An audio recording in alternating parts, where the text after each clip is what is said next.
नमस्कार मित्रों, आज हम 10वीं क्लास के दूसरे पार्ट का एक बहुत इम्पोर्टेंट प्रश्न जो कि बोर्ड क्लास में 1 नंबर का आने वाला है। बहुत संभावना रहेगी कि ये प्रश्न आपके बोर्ड के पेपर में होगा। चलिए इस प्रश्न को 5 प्रश्न मैं आपको सॉल्व करूँगा, बाकी वाले आपको खुद को करने हैं। प्रश्न है, बिना लंबी विभाजन प्रक्रिया का उपयोग न करके बताओ कि परिमेय संख्या का प्रसार शांत होगा या अशांत। अपने पास में एक परिमेय संख्या दी हुई होगी, उसको भाग नहीं देना है और डायरेक्ट बताना है कि वो उसका प्रसार शांत होगा या अशांत, मतलब भाग पूरा पूरा जाएगा या नहीं जाएगा, भाग लगातार जाता रहेगा। चलिए पहला प्रश्न करवाते हैं। 17/8 इसका अपने पास में अभाज्य गुणनखंड करना है। सबसे पहले तो 17 का अभाज्य गुणनखंड नहीं होगा 17, 8 का होगा 2 × 2 × 2, मतलब 17/2 अब इसका प्रसार अपने पास में शांत होगा। क्यों होगा देखना है इसके हर में। इसमें हर के अंदर 2m × 5n, m और n की जगह कोई भी संख्या हो सकती है, 0 से लेकर कितनी भी। तो यहाँ देखो 2⁻³ है, इंटू 5 कोई नहीं है तो अपन लोग 0 कर देते हैं। 5⁻0 का मतलब क्या होता है 1, और 2⁻3 का मतलब 8। 8 × 8 कितना हो गया 1। तो ये प्रसार शांत होगा।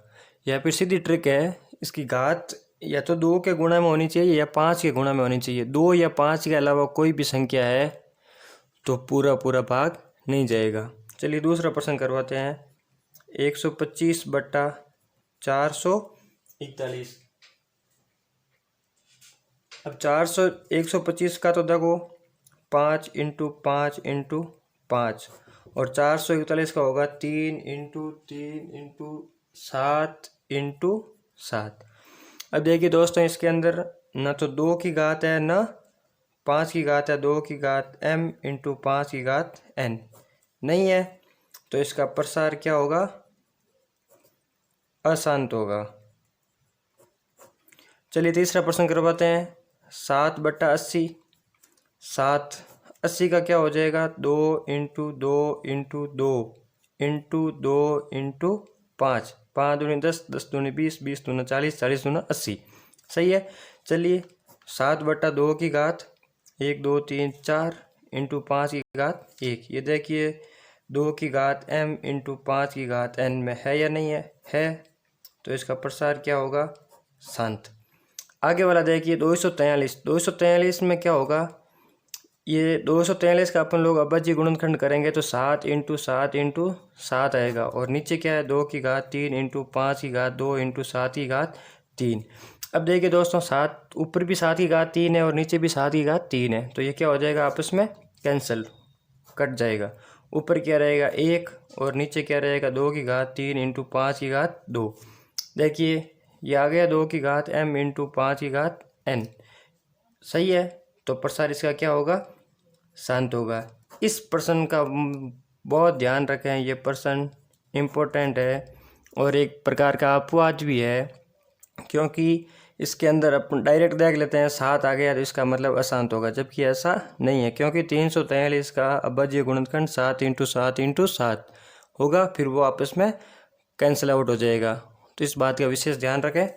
चलिए 5 और लास्ट प्रश्न मैं आपको सॉल्व करा देता हूँ। बाकी वाले प्रश्न मैं आपको 10 प्रश्न मैं आपको दूंगा, वो आपको सॉल्व करना है। समस्या आ रही है तो कमेंट बॉक्स में लिख दें, मैं आपको आगे वाले वीडियो के अंदर समझा दूंगा। चलिए 3/625। 625 का क्या होगा देखो 5 × 5 25 × 5 125 × 5 625। क्या आ गया 3/5 की घात 4। अब नहीं है तो इसके 2 की घात क्या लगा दो 0 लगा दो, तो ये आ गया देखो 2 की घात m × 5 की घात n। सही है, m मतलब 0 और n मतलब 4। 2 की घात 0 का मतलब क्या होता है 1 × 5 की घात 4 का मतलब क्या होगा 625। तो वापस अपने पास में कितना आ जाएगा 625। ये देखिए, तो इसका प्रसार शांत होगा या अशांत, बताइए। इसका प्रसार क्या होगा दोस्तों, इसका प्रसार शांत होगा। चलिए देख लेते हैं 1/2% का कि भाग पूरा कितना रहेगा। 17/8 में देखते हैं 17/2 तो इसमें क्या करना है अपने को, ऊपर नीचे 2 की घात 3 है तो 5 की घात 3 से गुणा कर दो, ऊपर भी किससे गुणा कर दो 5 की घात 3।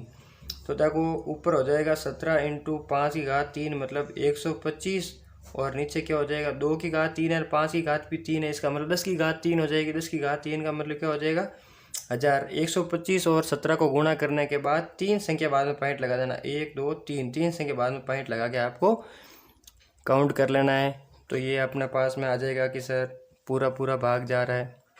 ये तो आसान था ही है। इसी प्रकार इसका देख लो 7/2 की घात कितना है 4 × 5 की घात कितनी है 1। अब इसमें कितनी कम पड़ रही है 5 की घात 3, तो ऊपर नीचे 5 की घात 3 से गुणा कर दो। तो 7 × ऊपर कितना हो जाएगा 5 × 5 × 5 125 और नीचे देखो 2 की घात 4 5 की घात भी 4 हो जाएगी। यदि घात गुणा में होती है तो वो जुड़ जाती है और यदि यदि घातें भाग में होती है तो वो बाकी हो जाती है। तो ये जुड़ जाएगी 3 और 1 4। अब देखिए 2 की घात 4 और 5 की घात 4 तो कितना हो जाएगा 10 की घात 4। 10 की घात 4 का मतलब कितना हो जाएगा 10,000। और अब आपको इसके 4 संख्या बाद में पॉइंट लगा देना 1 2 3 4, ये आपको गिन के लगा देना है। चलिए फ्रेंड्स, तो कैसा लगा आज आपको वीडियो। मैं विकास बिश्नोई समरातल विद्या मंदिर लांबा जोधपुर से, और अब मैं आपको प्रश्न दूंगा, वो प्रश्न आपको सॉल्व करके अपने आप की प्रैक्टिस कर लेनी है। धन्यवाद। तो दोस्तों देखो इस टॉपिक से संबंधित मैंने आपको 10 सवाल लिख कर दिए हैं। ये 10 सवाल आपको सॉल्व करने हैं। जहाँ तक मेरा मानना है ये सवाल आप सॉल्व कर देंगे क्योंकि बहुत इजी सवाल है और इस 10% ये और 5% मैंने करवाए हैं। 15 सवाल में से आपको एक सवाल तो बोर्ड में मिलेगा ही मिलेगा, जो कि तीसरा प्रश्न होगा बोर्ड पेपर में आपके, क्योंकि ज़्यादातर इसी कॉन्सेप्ट से संबंधित सवाल आए हैं बोर्ड में। थैंक यू दोस्तों।